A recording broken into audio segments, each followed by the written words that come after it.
How does it feel to be the next Miss Universe? Let's welcome Mark Escuarta! Hi, Chef! Mark. Hindi ka na si Mark ngayon, malamang. Anong pangalan Drag natin? name. Iniisip mo. Ko is, pangalan ng mom ko, kunin ko yung pangalan ng Gloria. And then yung last is Amora. Gloria Amora. Gloria Maruya. Yeah! Gloria Maruya the third. Charot.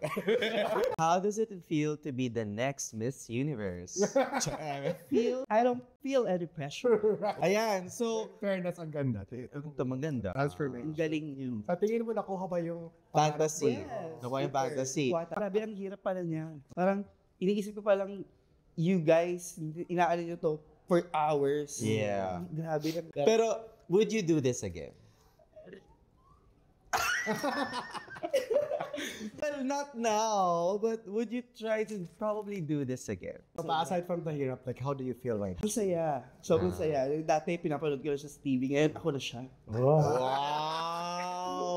May potential. Yung potential. Kita ko nga na sobrang parang the next Marina Summer. Langgo. Magaling na ako na sabi ko. Pa.